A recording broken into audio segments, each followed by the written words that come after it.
My name is Frida Weisel, and welcome back to this channel where I explore topics related to Hasidism, insular societies, Jewish life, and more. One of the biggest misconceptions I come across in my work is that Satmar Hasidic Jews, this enormous group of Hasidic Jews, the group that I was raised in, is allied with all sorts of enemies of Israel. The misconception comes about like this. We see images every so often of Jews with long side curls, beards, Yiddish accents, who march with Palestinian flags, wear keffiyehs, and collaborate with all sorts of anti-Israel protesters. Or we see videos on YouTube of Jews on Iranian TV with Palestinian pins, praising Ahmadinejad, cozying up with Iran, the PLO, Hamas sympathizers, Arafat claiming to be the true face of Torah Jews, and blaming Israel for all the regional hatred. It's also well known and true that the Satmar Hasidic sect is anti-Zionist.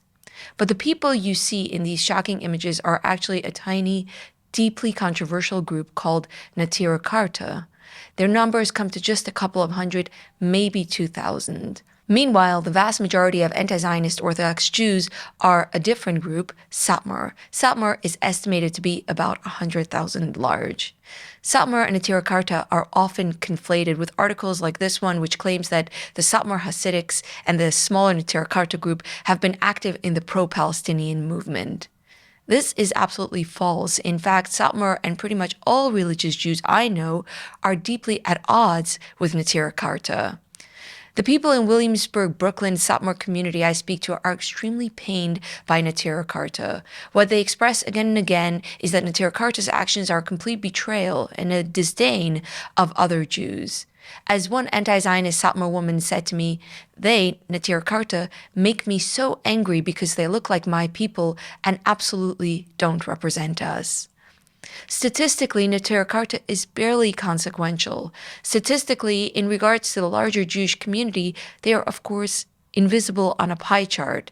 But because it is so shocking and memorable to see Hasidic-looking Jews marching across the Brooklyn Bridge with green, red, and black flags, and seeing them all over YouTube blaming other Jews for all regional conflict, most people remember them, and often not much else. And the select few outliers become the face of religious Jewry. So what is the difference between the tiny, visible minority and the vast majority of anti-Zionist Hasidic Jews from the Satmar sect? The short answer is that Naturei Karte will collaborate with Israel's enemies, and Satmar will not. But there's a much longer answer, and I'll dedicate the rest of this video to unpacking it with some looks at my conversations with Satmar people and my own Satmar memories. A brief lesson in Hasidic Judaism. Let's start with a bit of a jump back in time with a lesson on Hasidism. The Hasidic movement is a movement of groups or dynasties or sects. It began in Ukraine in the 18th century with the first Hasidic tzaddik or leader, the Baal Shem.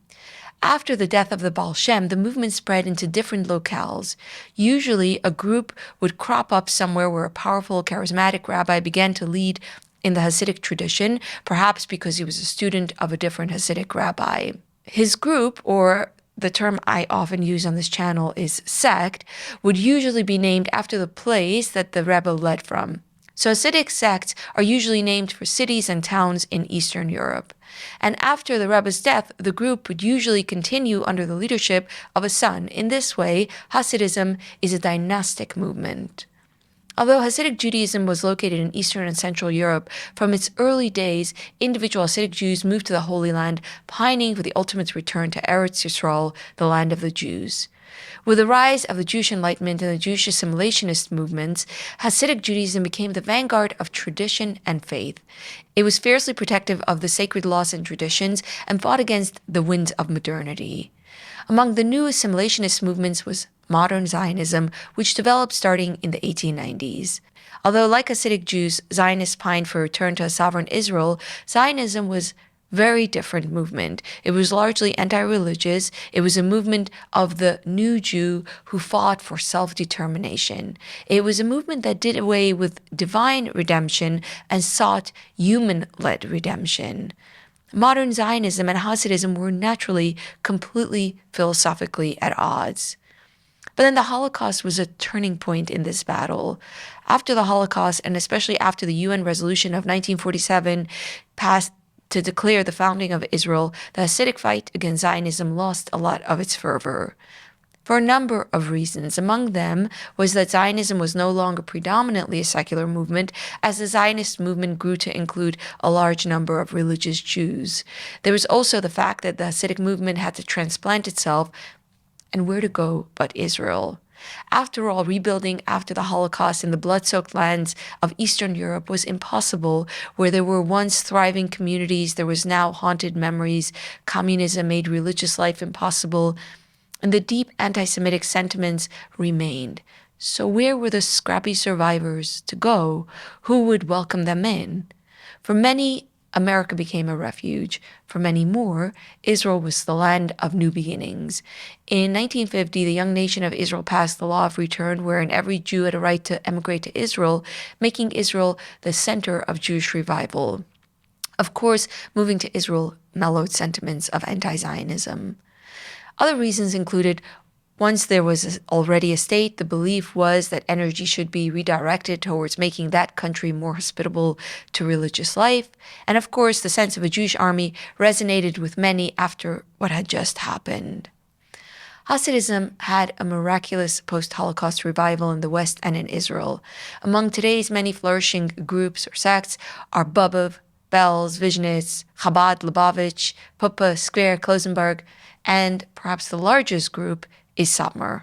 The Satmar group, which situated itself primarily in Brooklyn, New York, but which has satellite locations in various places around the world, including in Israel, remained staunchly anti-Zionist. And Satmar was at the forefront of revitalizing post-Holocaust religious anti-Zionism. This is because of the Satmar Rebbe Joel Teitelbaum. The Satmar Rebbe was a figure beyond my grasp. I didn't know him because he died in 1979 before I was born. When I grew up, his nephew, Rebbe Moshe Teitelbaum, was at the helm of the Satmar sect. Academics, journalists, and scholars like Professor David Beal, who was on my channel recently, describe the Satmar Rebbe's radical philosophy and make it hard for me to make sense of his extremism. He, after all, believed that the Holocaust had come because the Jews returned to sovereign Israel before the Messiah's coming. Yet, having grown up in Satmar, I often heard sentiments of the Satmar Rebbe that brought to mind a different persona altogether. My father would speak of him as a man with great warmth, a great sense of humor, charismatic and sharp, strong in his faith, so much larger than life. Historic footage of his followers pushing and shoving to see him reflect how larger than life he was. Here, Pearl, who is Satmar and of my father's generation, expressed the kind of sentiments I grew up with. How is the world going to continue functioning without Satmar Rebbe? It was. What personal connection did you have to him? We were Satmar people. I know, but did you go to him? Yes. For bruchas? Sure. You had a personal. Sure. You know, I didn't.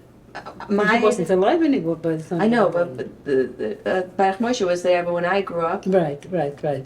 I don't think I ever saw him. The Baruch Moshe, you see, the Baruch Moshe followed Satmar Rebbe. It was a very hard act to follow. I see. You know, it was a very difficult, especially people who remembered Satmar Rebbe.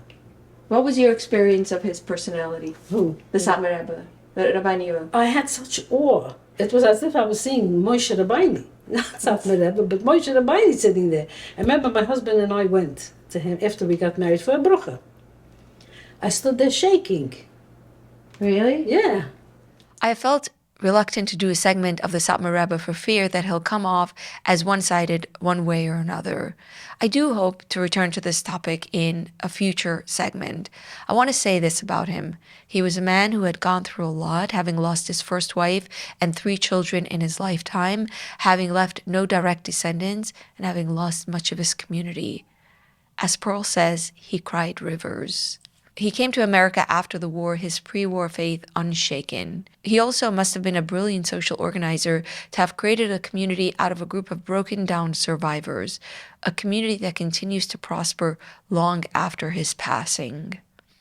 After he came to New York, he further developed and shared his oppositional views on Zionism. Among his important positions, I will name these 3 things. 1, Jews were not allowed to be a sovereign people before the Messiah came.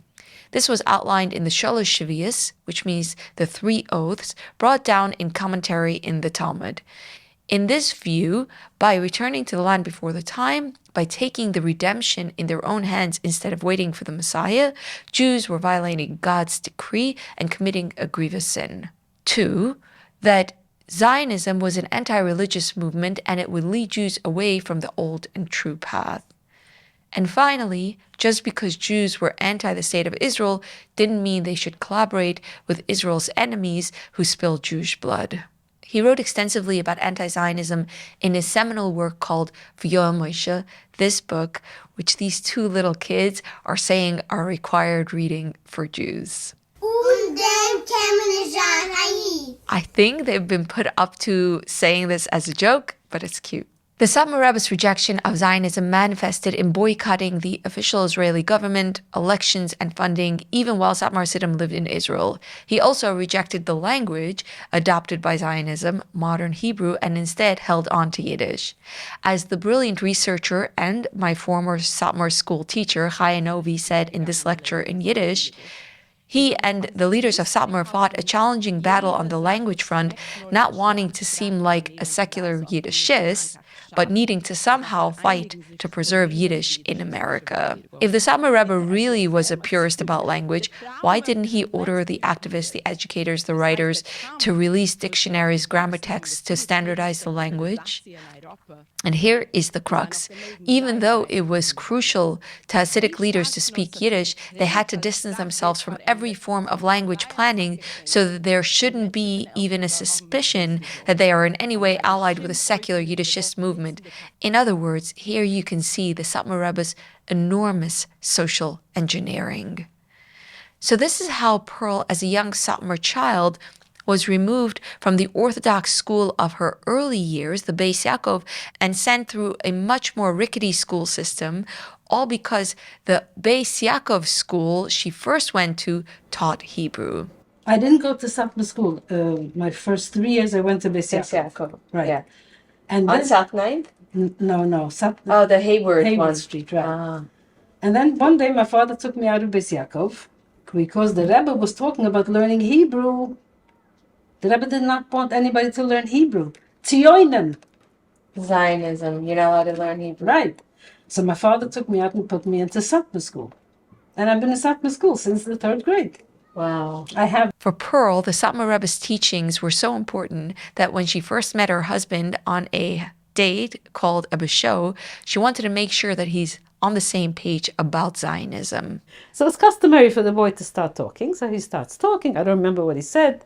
And I'm answering him. And then at one point I tell him, now I grew up in Satmar. And at that time, the Rebbe, Satmar Rebbe, was very vocal about Zionism. Also, it had been just after the Kastner trial. The Kastner trial, by the way, is a very important part of this story.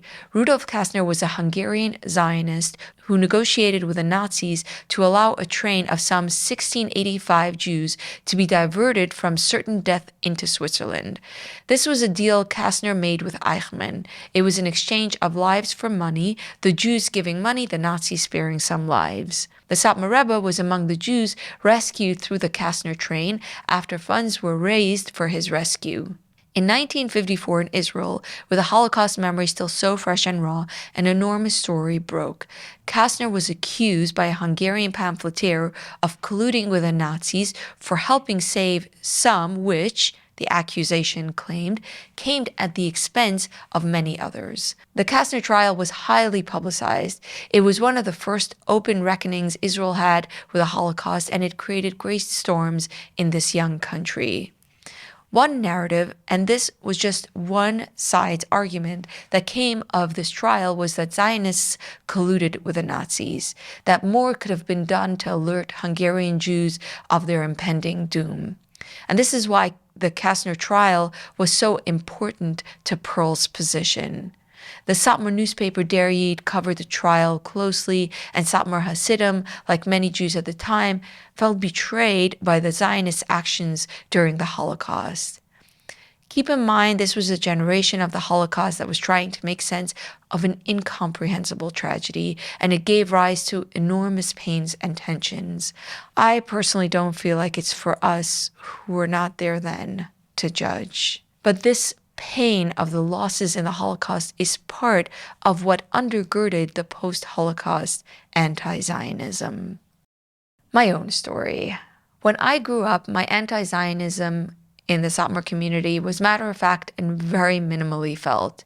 How could I muster any passion about the politics of Israel when we felt attached to the Jews of Israel but were supposed to hate the government all the way in another part of the world?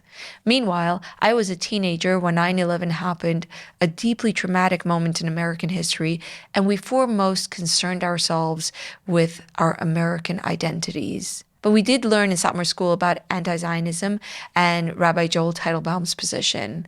In 10th grade, we had a class on V'yol Moshe with our principal, Mrs. Silberstein. I don't remember the class being particularly interesting. In 6th grade, we learned about High Eid, which is Israeli Independence Day, very directly. I actually hadn't remembered this, but when I did a video a couple of months ago about my education, I dusted off some old school books live on camera without having done any prep. And I was very surprised to find that I had a whole segment on anti-Zionism. Then we had Yahadis. Yahadis is holidays. This is a document. What did I pray for? Which prayers did I recite during Passover? It is empty. High Eid. High Eid is Israeli Independence Day, but the Satmar sect is anti-Zionist, so we didn't celebrate Israeli Independence Day. Instead, it was a date to be critical of the Zionist movement. And which school do you study? I'm studying in Beis Rochel. The Holy Rabbi Joel Teitelbaum founded it. With what goal did the rabbi found this school? With a goal to grab back Jewish children from the Zionist hands and to teach the children in the pious Jewish ways, for example, how to go in modest clothing and to observe the mitzvahs. I'm just floored by this. Bring from Jewish history all the times when there were those who wanted Jews to leave the path of the Holy Torah. Maskilim, which are reformers, Zionists, apostates, reformers. Who are the people in our era who lead the Jewish children from the true pious ways? I wrote Zionists. I have no memory of learning about Zionists and all of this, but this is just a small part of my education. There's more to this High E coverage than I read here in the video. This page goes on and on about the importance of not changing anything from the old path, not reading books or changing out of modest clothes. It says, therefore, the goal of the Jew needs to be to remain tied to every small detail of the Holy Torah and not to depart with the smallest action, the smallest thought. It's very clear that the Zionists are the ones that are deviating from the path by creating a modern Hebrew language, a secular kibbutz society, mixing men and women, letting go of many traditions. This might be hard to understand today when there's a thriving segment of religious Zionists. And notice that the schoolwork's concern here with Israel wasn't at all about the question of having a land before the time. It was all about these new Jews not corrupting the faith. Here it is implied that the Jews who fought for assimilation were a bigger threat to piety than Gentiles who were assimilated. After all, the Jews would be more ambitious in spreading their doctrines to other Jews. I would say there was one more piece that I feel like was part of my anti-Zionist upbringing. The idea of a Jew with a weapon was an anathema to me in my childhood, even in self-defense. As one friend said, in Satmar ideology, if you were attacked, you prayed. I grew up in a world where a Jew and a weapon seemed to be an unimaginable pairing. That was the anti-Zionism of my childhood. In all my years in this world, there was never any mention of the philosophies of modern political anti-Zionism. Nothing about what we see in the news today resonates with my anti-Zionist education. There was never a problem with a Jewish ethno-state, as one commenter put it, as we were praying for exactly that, L'shana haba b'Yerushalayim, may we be redeemed in Jerusalem next year, meaning may we finally have our Jewish state. We also didn't ascribe to the narrative that Jews suddenly arrived in Israel in 1948 and displaced the native population. To us, the Holy Land was always a place for the Jews, and after the destruction of the Second Temple, Jews could not live there as a sovereign people, and so they lived there under other nations in modern history under the Ottoman and British rule, living side by side with other peoples, often harmoniously, with spurts of terrible violence. However, we always considered Israel our ancestral land, even though I was raised anti-Zionist. Our long connection to Israel in both past and future was never a matter of doubt. A people of no flags. But as things were with Israel as a Zionist project built before the Messiah's coming, ours was a world that was officially unaffiliated with either flag of the conflict, Israel or Palestine. And this can be visually observed in the Hasidic neighborhoods. In all of Hasidic Williamsburg, you will not see a flag of either side, not an Israeli flag nor a Palestinian flag. In fact, here's something that surprises many. You won't even see a Star of David, the symbol at the center of the Israeli flag. The Star of David, or the Jewish star, the hexagram symbol that is now most associated with Judaism, was actually not originally specifically a Jewish symbol. Until the 17th century, the star appeared in Jewish and non-Jewish use as a decorative or maybe magical symbol. Perhaps influenced by its Christian neighbors, Jews in search of a simple symbol slowly began using the star on various ritual objects. In 1897, at the First World Zionist Congress, the Zionist pioneers adopted the star as the central symbol of their flag. So to many, the star symbolized Zionism, which meant that anti-Zionist Jews rejected it. So to return to the landscape of Williamsburg, Brooklyn, in the early days after the Holocaust, the Jewish population of Williamsburg was much more religiously diverse, with Zionists and non-Zionists living side by side, and it was yet to be transformed by the Satmar Rebbe. So it was still visibly, in some ways, pro-Israel. Philip Fishman, who grew up in Williamsburg in the 1950s, wrote in his memoir, "I am told that on the day in 1947 that the UN voted for the establishment of the State of Israel, all of the many synagogues lining Bedford Avenue joyfully displayed the blue and white Israeli flag outside their windows, with a notable exception of the small anti-Zionist Aguda. In Fishman's days, there were Stars of Davids everywhere. Now, there are none. This building, the former U Street Synagogue on Bedford Avenue, had a Star of David. Now it has a globe. And this building, the former Clymer Street Synagogue on Bedford Avenue, had a Star of David on its fence after the synagogue was destroyed in a fire. For a long time, it was the last Star of David that I could find inside the Hasidic community, which was ironic because it sat across the street from the Satmar Rebbe's home on 500 Bedford Avenue. But now there is an apartment building there, the rusty fence is gone, and with it, the last Jewish star. But, ironically, in Google's version of things, Stars of Davids abound in Hasidic Williamsburg. Each synagogue, which will actually never be caught with a star on its building, is symbolized with a star. A little irony keeps spirits light. But despite the absence of the iconography of Israel, our people, our families, our deep connections with the communities in Israel made the story of the neighborhood so much more sympathetic to Israel than meets the eye. Naturei Karte. So what about Naturei Karte, this tiny group? Naturei Karte is not even a Hasidic group. It's a non-Hasidic Orthodox group that formed in Jerusalem in the 1930s in response to the arrival of secular Zionists. Naturei Karte members are so fiercely against the Jews having a state before the Messiah's coming that they will make any and all alliances against Israel with Holocaust deniers, terrorists, all sorts of anti-Semitic groups. And the enemies of Israel are more than happy with the opportunity to have side-curled religious Jews in their ranks. When listening to Rabbi Weiss from Naturei Karte, he frames his group as victims of a violent Zionist plot to persecute him and his fellow protesters. I'm simply voicing the voice of the pure Torah that we are, our covenant that we adhere to throughout the world. Invariably, all the large Jewish communities that are truly religious share the view that I simply espouse, that I'm trying to explain to the world. It's not my view. This is what Judaism is. Zionism is a transformation into nationalism, into having a piece of land void of God. But even in Satmar, for all its anti-Zionism, Naturei Karte is treated as an enemy. Wherever I go in the Hasidic community, I ask people about Naturei Karte, and I hear perspectives that are pained, infuriated, full of powerless, voiceless agony. Just yesterday, someone told me, I can't answer your question about Naturei Karte because it hurts me too much to talk about them.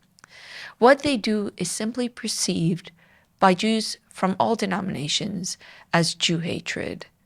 So when Naturei Karte marched across the Brooklyn Bridge on Shabbos, the current Satmar Rebbe of Williamsburg, or Satmar Rebbe Joel Teitelbaum, decried them with very strong words. They are walking around the world together with the Arabs, with those who shout without any shame and support the murderers.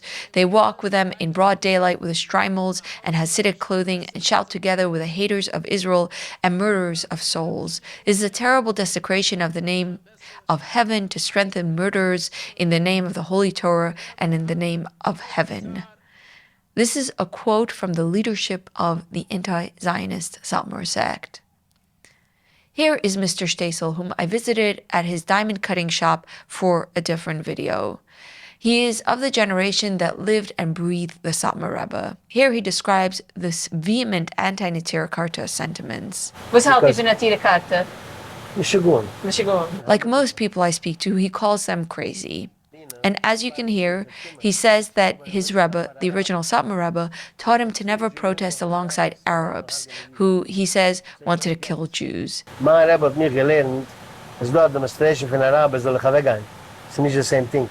If there was a Satmar protest outside the Israeli consulate and Arab groups arrived, the Satmars were to leave right away.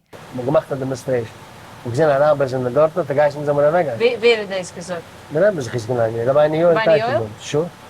In Williamsburg, on every Purim holiday, the fringe anti-Zionists burn an Israeli flag. The reaction of this woman, who hides her identity behind a mask with the Trump picture on it, speaks, I believe, to the pain many feel of Naturei Karte. She's saying that the Satmar Rebbe would never approve of this, that this is not Ahavas Yisrael. Ahavas Yisrael means a love of Jews. It is at the core of why anti-Zionist Satmar Jews are not pro-Palestine. To this woman and many Satmar Hasidim, Naturei Karte is stepping over their own brethren. Kuf Alef Kislav. But wait, we're not done yet. What about this gathering of Satmar Hasidim, which went viral on Twitter, or should I say X, as a gathering of 60,000 Jews who are supposedly gathering under the slogan, Israel is not the land of the Jews? This is another piece of the story with twists and turns. This clip actually shows a celebration of a Satmar minor holiday called Kuf Alef Kislav. Kuf Alef Kislav is a date. It is a date in 1944 when the Satmar rabbi was rescued. This too was in my holiday curriculum in 6th grade. Every year on this date, there's an enormous get-together of Satmar Hasidim. Well, in the third generation of Satmar leadership, the sect has split into two factions, so there are actually now two enormous get-togethers. The documentary City of Joel of 2019 opens with this event with absolutely breathtaking footage. And as you can hear, this is an occasion for the Grand Rabbi to lecture on all sorts of issues like smartphones. On the surface, it looks like it's almost unrelated to Zionism. But wait. This date comes with a whole host of traditions, including songs. There's also train symbolisms associated with Kuf Alef Kislav to celebrate the rabbi's rescue via the diverted Kastner train. These children are forming a train, singing B'chu Batchi, a typical Kuf Alef Kislav moment. This year, I was surprised to see that Kuf Alef Kislav even has merchandising. This train here was especially sold before this year's Kuf Alef Kislav. If you press the button on the train, it sings B'chubatchi.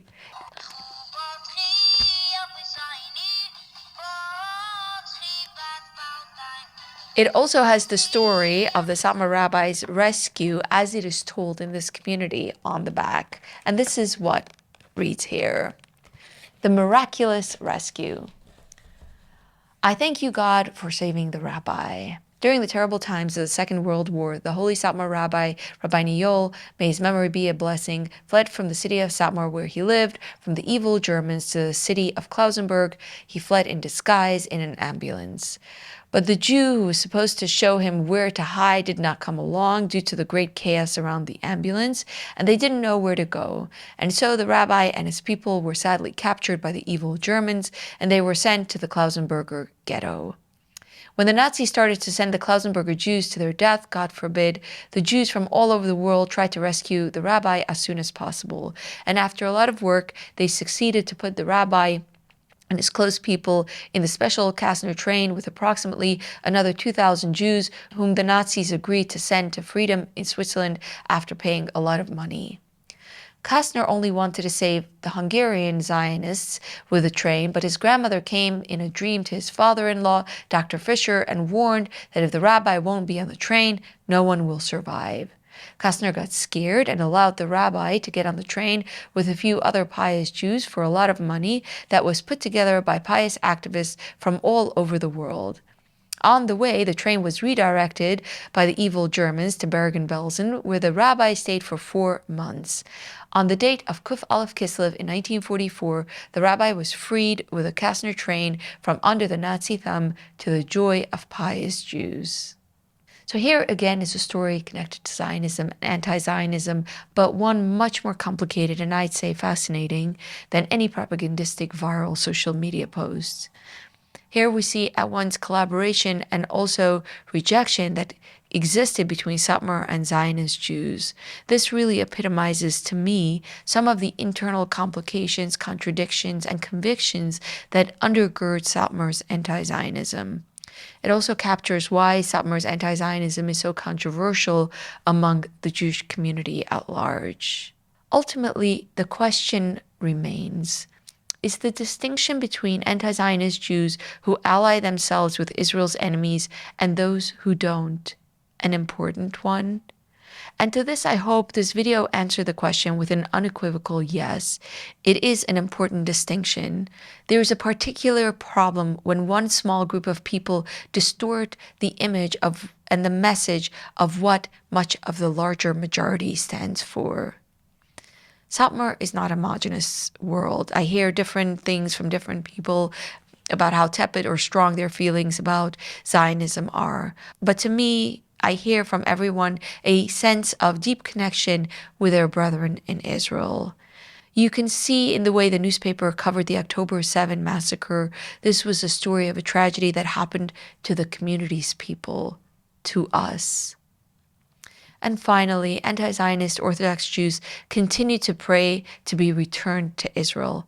Every day they recite a prayer for the Messiah. I'll outro this segment by playing a clip from my recent interview with the musician Yossi Desser. He's singing the foundational prayer that speaks to the pining for a relief from exilic suffering, for ultimately what I would describe as all of Orthodox Jewry's longing for Israel.